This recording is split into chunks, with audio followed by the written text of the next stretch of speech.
Welcome back to another episode of eLEXYfy, the Place for Fashion podcast. On this week's episode, we have a fabulous social media content creator and a fellow FITM student and FITM social ambassador. Hello, Paola. How are you? Hi, I'm good. How are you? I'm so good. So for those who don't know you, tell us a little bit about yourself.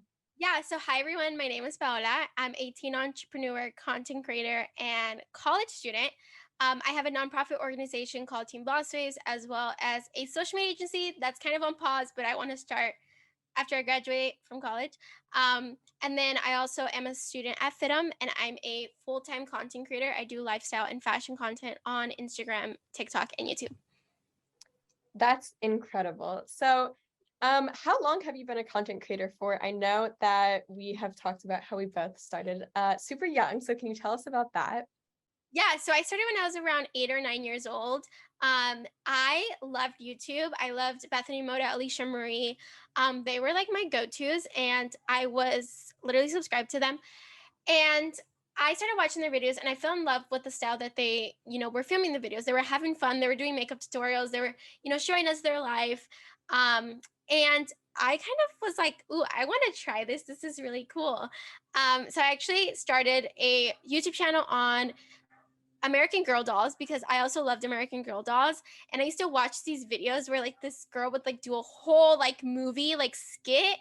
Don't ask me why. I would sit there for like an hour, and I was like, ooh, let me do this. So I started doing that, and then I went into doing fashion and beauty videos, which was so much fun. I did not know what I was doing. Of course, I was like 10, 11, like who knows. And then I actually went to my first ever influencer event where I vlogged. I was like 11.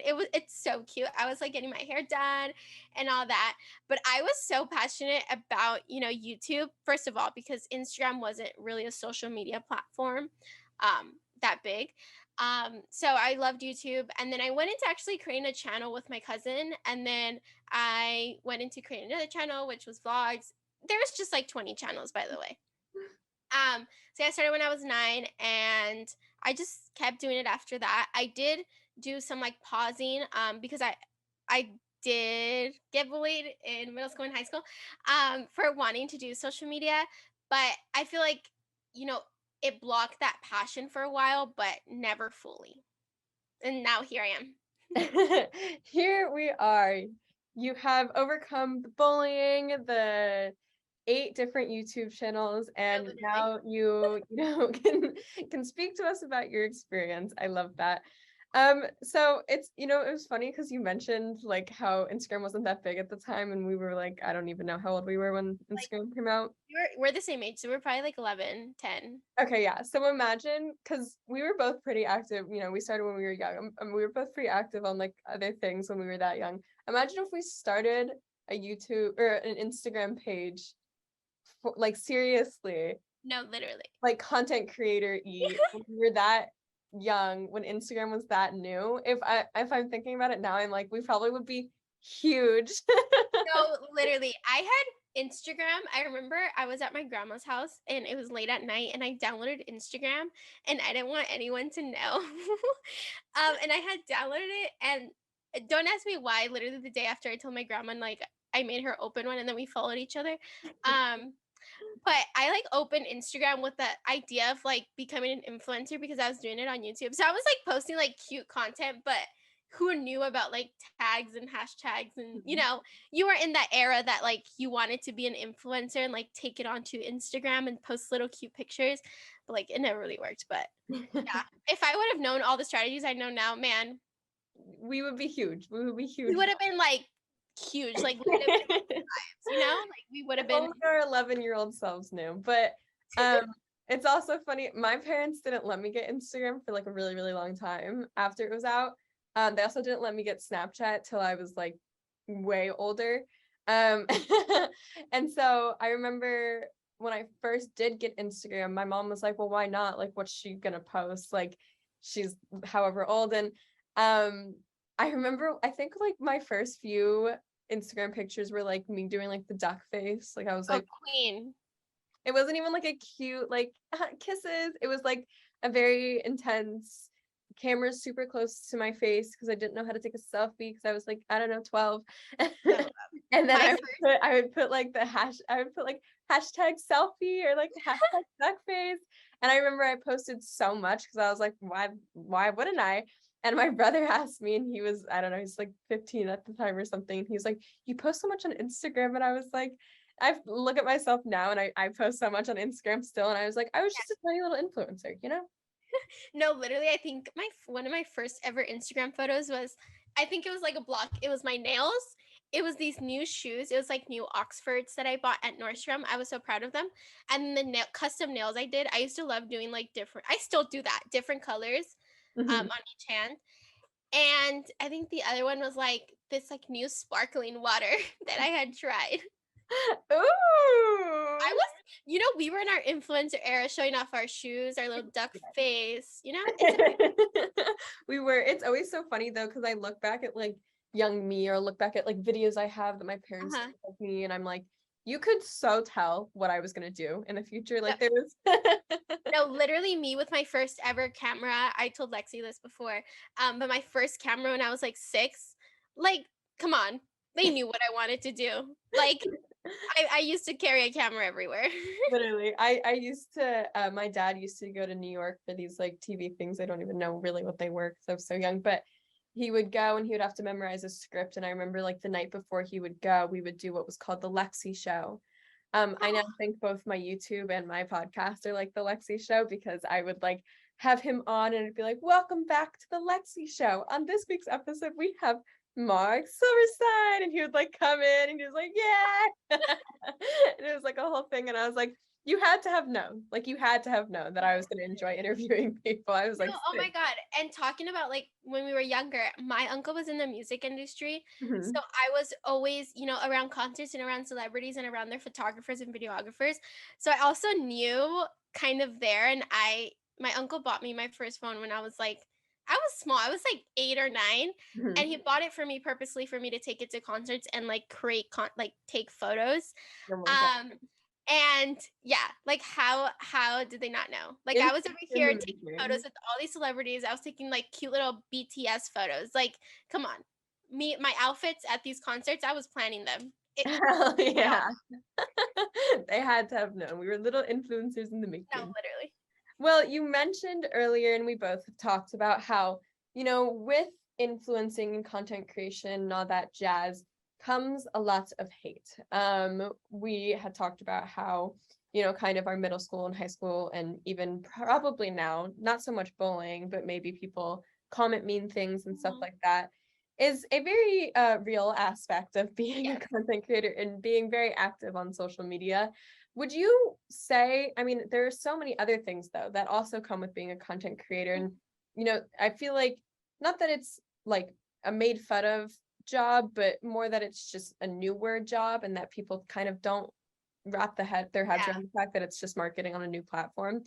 What would you say might be like the hardest thing about influencing? Would it be the criticism or maybe how much time it takes and all that stuff? I would say it would probably be around time management. That would be a little bit of a challenge. Um, and a little difficult because if a lot of people don't know, or if you're just getting started, once you like build a platform and you're starting to work more consistently with brands, there will be times where brands will reach out to you and want to work with you. Now that's always the fun part, but then kind of the realization comes where you might have 4 collabs in the same month that are due on the same day, that you have to work on all of them at the same time, and create the content you want to do, the ideas of the content. Is it going to come out good?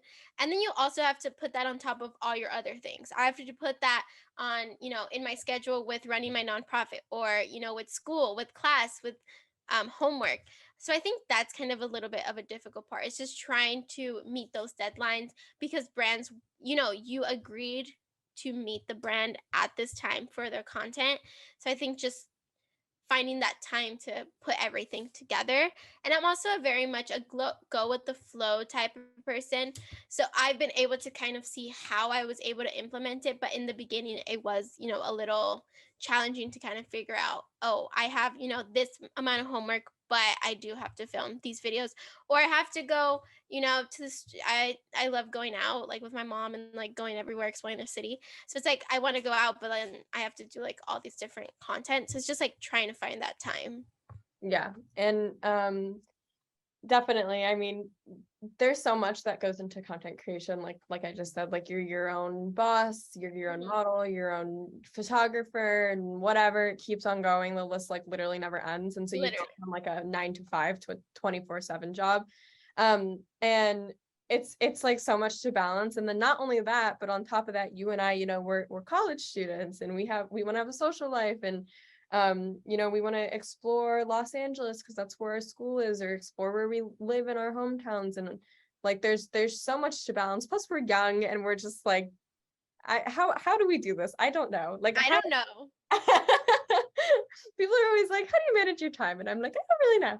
No, that's literally why I tell people I'm just the go with the flow, because during quarantine, I started my nonprofit and we were all at home, right? We had nothing to do. I was so work oriented where I would work from 8 a.m. to like 6 p.m. because what else was I going to do? Mhm. Couldn't go out, couldn't do anything. So I kind of realized during quarantine that I didn't dedicate any time to myself and I was so on schedule. Like I was having meetings every day. I was researching, I was posting, and this was before I started my social media. This was all for my nonprofit. So I was doing all of that, trying to build the brand. And I kind of realized that, oh my God, like this is not the way I should be living. And that's kind of when I switched my mindset to kind of going with the flow. I know that might not work for everyone, but since I have so many tasks to do, all I want to do is try to see how I can fill it into my day and kind of see what I have to prioritize. And I think that has really helped me too with including self time. And, if I'm working so hard, like today, I have a couple things I have to pack, I'm going to Vegas, whatever. If I want to watch YouTube in like 20 minutes after this and just sit there for an hour, I will let myself do that because I know an hour later I'm going to want to do something else and I'm going to want to work on what I have to work on. And I've been able to kind of prioritize, the things I need and also prioritize, time for myself. I love YouTube. I love movies. So, Yeah. I think that applies, like especially for content creators, but kind of for like anyone, whether you're a college student or whether you're a freaking lawyer, like finding yeah. whatever works best for you, and like always remembering that, you know, maybe hanging out with your friends for a day or an hour or a week might not always be the most productive thing, but you do need like human interaction to survive, or Yeah. you need to Oh my relax. God. No, Yeah. And I always think about that because I'm like, oh, like I could go to my friend's house, or I could sit on YouTube for an hour, or I could read my book for an hour. And that might not be the most productive thing, but it is something that I also need to do. Like these are things that we need to do to survive. And so I think that, making sure that you have, first of all, that you find what works best for you. And that's literally like with all content creation, I always say that I'm like, what works best for you? Like whether or not you like a preset or not, whether or yeah. not you like working with certain brands or not, whether or not you do this or that. Like it's all up to you, and to find out like what works best for you and what you like the most and what brings you the most joy, and then like trying to fit in, a good balance of like work and time for yourself and time with friends and all that stuff. Yeah, I feel like because in this industry, you can't do what someone else is doing because it won't work. Everyone is different. And I remember in the beginning of people becoming content creators, they're like, oh, you have to be time management. You have to, plan out your day, plan out your content, plan out this. But I feel like, yeah, that might work, let's say for you, but that's not going to work for me. And it's all about testing it out and seeing how you fit the industry into your lifestyle. Because I feel like it's not you fitting yourself in the industry, it's the industry fitting into you and your lifestyle and how you want it to be a part of your life. Yeah, definitely. And I feel like that can also be super tricky, especially again with social media, because Mhm. not only now, like in general, social media can be super toxic depending on your mindset when you're scrolling through it, and what people comment on your photos and swipe up on your stories and say about you and stuff like that. Like it can be pretty toxic. And then I think that like finding what I don't know where I was going with this, and now I'm totally losing my train of thought. I'm having a bleh day. I'm like, nothing is going right now. Anyways, but with that, finding that that in social media, a lot of it, especially when you're content creators, is like you're scrolling through it and seeing, oh, this content creator just got this collab, and like, oh, why maybe am I not getting that collab or something like that. And so it can be super tricky in general for all people with social media, but then on top of that, this is our job.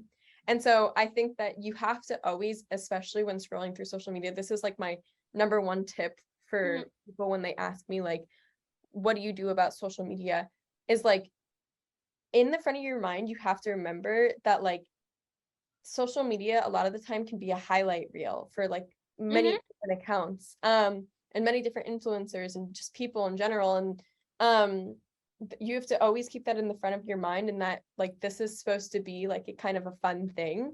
And just that like it's hard to find like a balance, and that you have to remember that like you, when scrolling through Instagram, like just because one person is doing that, that might not work for you. Or you might not get that, collaboration, but maybe in the future you will, because it's just not like what's happening right now. And there's always room for growth, and always room for other people to grow as well. No, I literally 100% agree. So I know that the social media industry and being a content creator has grown so much in the last few years. I remember when you and I probably started out, I think I was the only person in my hometown that was doing it, let alone my entire state that was doing it. And so so many people are so interested in being a content creator. How would you advise people looking to start posting like they're a content creator? Yeah, so I kind of have like a 3 aspect thing when people ask me how should we start or how should I start, my journey. Number 1, I don't want to be like rude, or I think it's just straight to the face, like straight to the reality of it. Are you doing it for money? Are you doing it for passion? Growing up, I heard so many like videos on YouTube like, "Oh, if like how to become a YouTube, did you ever watch these videos? It's like how to become a famous influencer or a YouTuber." And they would ask you, "Are you doing it for money? Or are you doing for passion?" And I still carry that advice on to other people, because if you're doing it for passion, you're going to have, that excitement to get up and film videos and, create content and put those outfits together. And you're going to want, no matter where you start or where you are in 6 months, you're still going to keep going and still pushing. Now, if you're doing it in the money aspect, are you going to get tired of it if you don't see money coming in? Are you going to kind of see the reality of it that, me and you probably experienced, you don't get money on the first post, you do. There's so much into it. So if you're doing it for money, is it going to be a long-term thing, or is it just quick money, or are you going to be able to keep up with all the things you have to do to kind of get to that? And I think it's important to kind of justify that when you start. And in the beginning, yes, you could be thinking, oh my God, I want to do this for money. And you might not see it be successful, but give it 2 years where you can grow a passion from seeing other people do it, and kind of go deeper into the industry. And you're gonna be like, oh, I actually have a passion for it. And you're most likely gonna see a better outcome of how it is than how you wanted to start a year or 2 years ago. Okay, number 2, um, is planning out what you want to do. I think it's very important to not have, a direct like, oh, I'm going to do this specific content or this specific thing, but kind of knowing what you want people to come to your page for. For example, I want people to come to my page for just seeing my life, lifestyle, what I'm up to, what I'm wearing, where I'm going, my ideas, my college life. That's my page. Now, like Lexy's page, people come to Lexy's page for sustainable fashion, sustainable tips, anything sustainable. That's Lexy's direct contact kind of content she's creating. Now, you have to kind of think, oh, what do I want people to come here for? Is it just to have people be updated with your life? Or you want to focus on, let's say, our friend Chaslin. She loves pink. So it's like, do you want people to come in for pink content and what you're wearing and why you love the color pink? And I think that just kind of justifies knowing what direction you're going to go to, and kind of just knowing, oh, I'm going to, not fully dedicate, but I want to start off here to see how I can grow later. Even if I want to switch it, you'll have a place to start, and you won't be kind of in that like, oh my God, I don't know where to start. What do I start with?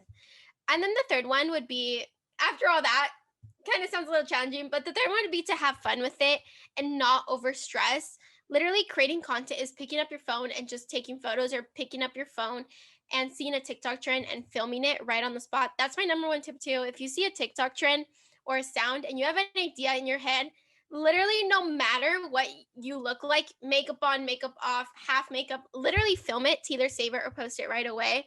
Because I feel like that really shows people, you are ready for this and you really wanted to do this video. And I feel like those really have helped me in the past grow. Um, if I see it on the spot. But just have fun with it and create the content you want to create, and the content that, not what I basically don't want to say, don't create what other people are creating if you don't like it. Create content that you would personally see. And I think a lot of people forget that when they're creating content. They create content for, someone that they follow. They want to recreate that. But if that's not something you would personally click on, why are you creating it? You know what I mean? I Yeah, feel like yeah, just totally. being true to yourself and being like, oh, I wanted to post, if I saw this picture of me, if it wasn't me, if I saw it on Lexy, I would so like it and save it. So it's like, oh, then I want to do it because I really like that. So it's like trying to see if you would like it, that's what you should post. I guess that's what I'm trying to say. No, definitely.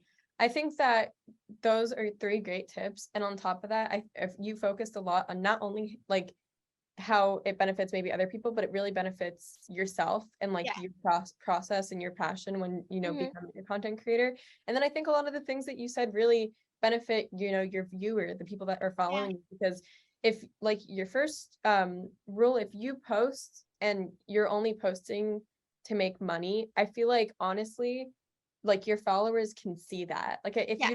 if you're not posting with like a passion or a drive or with a purpose, and yes, posting for money is a purpose, but like Yeah. if you're only posting with the purpose of it being money, I feel like your followers can see that and they might not interact, they might not like feel connected with you.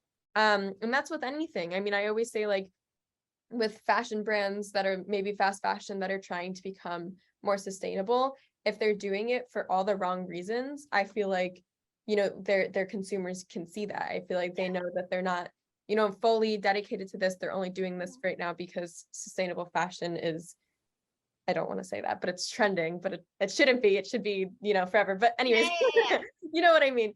And then yeah, it's if you're doing just what everyone else is doing as well, then maybe your followers can see that too. And then also with having kind of like a niche, like for me sustainable fashion and for you lifestyle, like at least your followers kind of know what to expect when they're coming to your page. Like they know that they can come to my page and learn more about sustainable fashion, and they can maybe be a fast fashion shopper and just trying to learn more about sustainable fashion, or they could be the most sustainable person in the world coming to share the same like ideals, Yeah. or they could be coming to your page and know that they're going to expect to see what you're up to see what new places to shop from, to see what places to go to, and it gives your followers something to like expect from you, and kind of builds that relationship with your followers. So not only did you mention all the ways that your amazing tips benefit you and me as content creators, but they could also benefit your following, and I think that really builds a connection with your followers, which is always And yeah, and I think easily just saying it all together, put together, is like, what you see, would you see it yourself?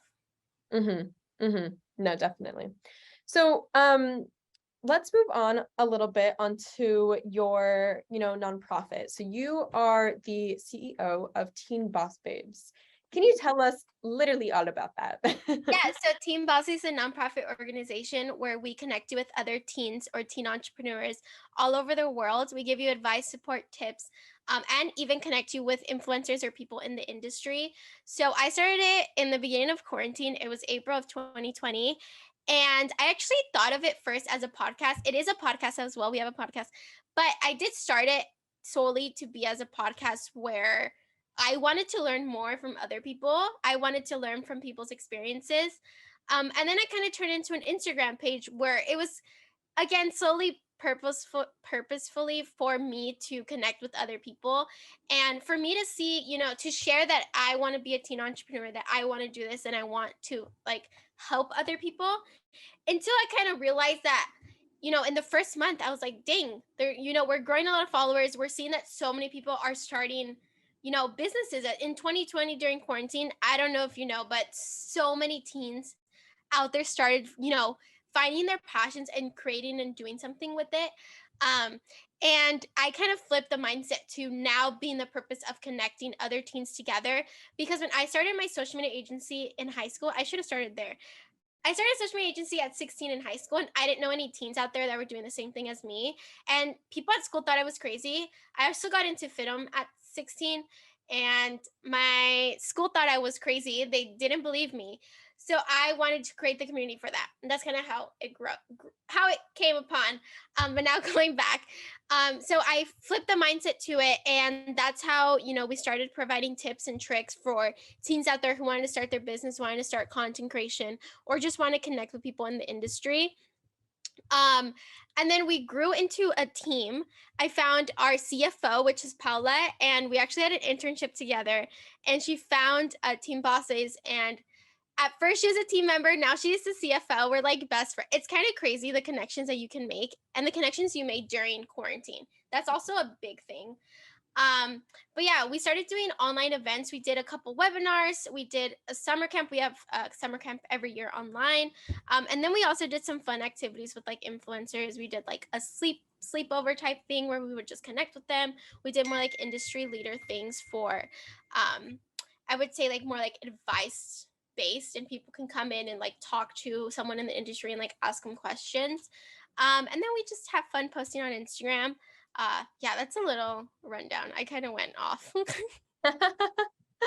No, I love it. And I love how, you said that, people that you went to school with and even your school thought you were crazy.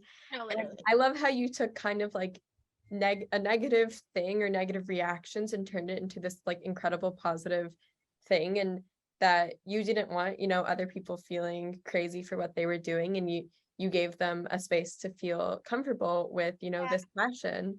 So that's just incredibly inspiring, especially because you started at such a young age, and thank you. you're just amazing in general. I just wanted people to find other people, because I knew I wasn't the only person out there that had passions at 16 and wanted to pursue them. And I just want to connect with other people, and I just wanted people to connect with each other, because there's so many people out there and so many teens out there where, I don't know if you went through it, where people are like, no, you can't do this, you're too young. I had a social media agency. I was like managing accounts and brands, and people, that wanted to be clients were like, oh, you're only 16, like never mind, you can't really do this, you don't have a college degree. But it's like there's teens out there that know sometimes more than someone, you know, Mhm. that's in school, or someone that has a degree, that did a marketing degree 12 years ago, compared to a Gen Z who is in the industry now. And I think a lot of people needed to see that. And that's kind of how I wanted to create the space too, because I know for sure sometimes I might know more than someone that was doing marketing 20 years ago. No, Because I agree. we are the age. It's because we are the age and we are in it, and we are basically making the movement of marketing, the new online marketing. So, It's yeah. That's it's a whole other topic. yeah, we I agree with you. The don't get me wrong, the teachers at FITM are great. Yeah. But I don't think I've ever taken a social media class like at FITM. And if I were to, like specifically social media, like Instagram and all that Yeah, jazz, yeah. if I were to, I'm sure that they like research it and know it very well, and I'm sure I could totally learn from someone else.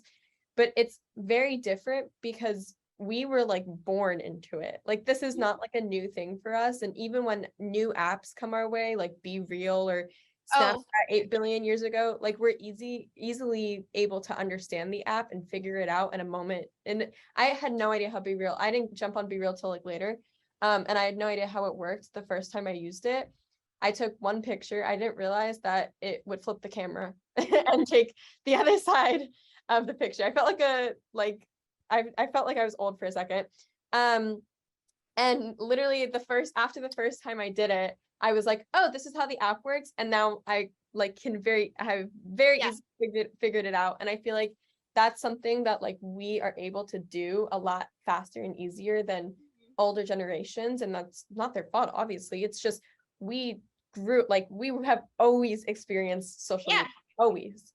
No, literally. I don't ever remember, other than when I didn't have a phone, didn't know really like what the world was like. Like I didn't know anything. I was like 5 when I got my first phone, I think, and it was a flip phone for safety reasons. So when I got an actual like first phone, I've had social media my entire life, like from there. Yeah, So yeah. it's so different. And I think that you are very right in the sense of like sometimes we do know a little bit more. Sometimes we also do not. Yeah.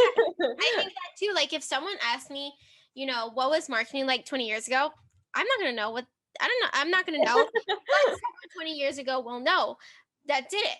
But now if someone from, that was doing marketing 20 years ago is gonna be asked, oh, what is Instagram like now? Or, are they really gonna know the same, I would say, aspect or creative ideas that, me or you would have as Mhm, someone that's in it, or, that is basically always researching or always learning what's new.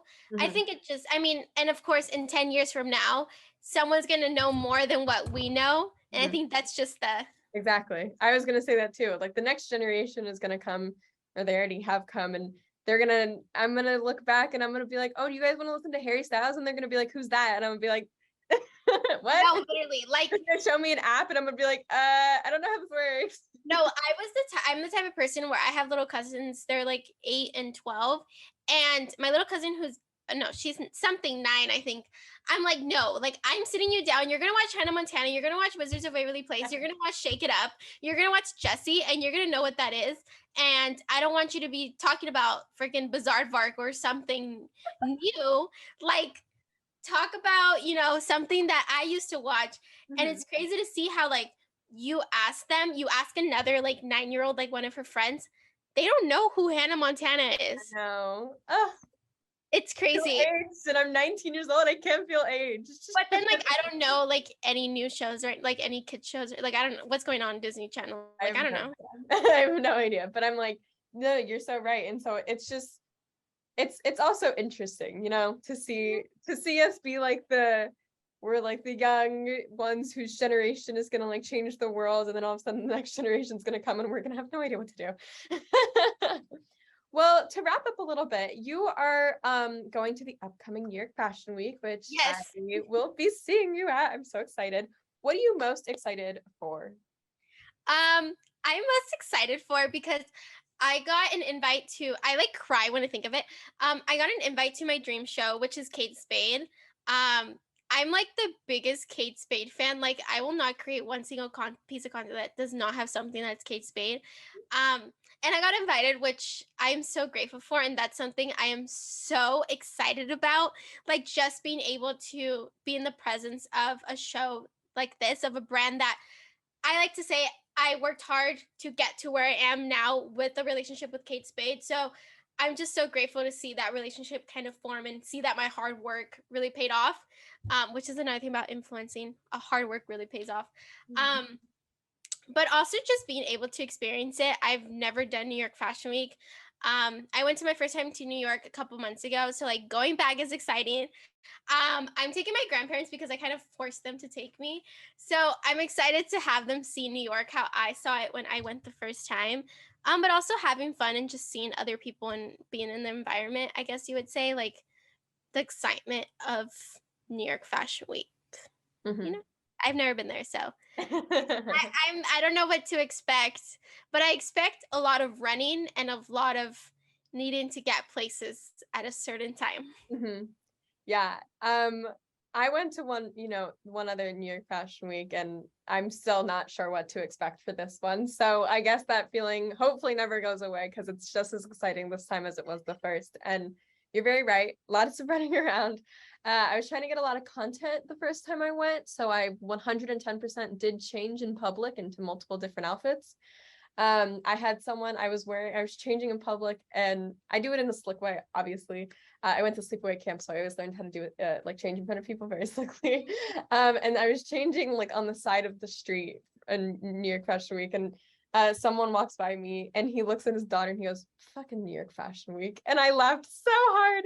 So I was like, yeah, they're probably so used to seeing this stuff they don't even, like think twice about it. But I am so excited for you, and I'm very proud of you for getting invited to that Cape. Thank you. So I know how exciting it's going to be, and you're going to be there with Chaslin, which is so Yes. much fun. Where can people find you on social media? Yeah, so you can find me on Instagram and TikTok at Paola.Ochoa with 2 A's at the end. That's on Instagram and on TikTok. And then at YouTube, it's just Paola Ochoa. I should be the first one that pops up. I'm not sure. And then for my nonprofit, it's at Team Boss Saves. But you can find it on my Instagram. It's like linked in my bio. I have it there. So that might be easier. And we have a link that will take you to our podcast. We also have the Team Boss Save podcast. I do it with our CFO. But I have like 6 seasons. There's seasons where you can listen to advice from other people in the industry, or just me and my best friend Paula just like chatting it up and like what's going on in the world. And yeah, that's pretty much everything. It's basically all linked on my Instagram. I say that's just easier than like saying everything, because people are gonna be like, why can't it all just be in one place? So it's all in one. It is all in one place. Just head to our Instagram. Yeah. And while you're at it, you guys can follow me on my social media. My Instagram, TikTok, and YouTube are all at Lexy Silverstein. That's Lexy, silver like the color, Stein. And remember to make the ordinary extraordinary.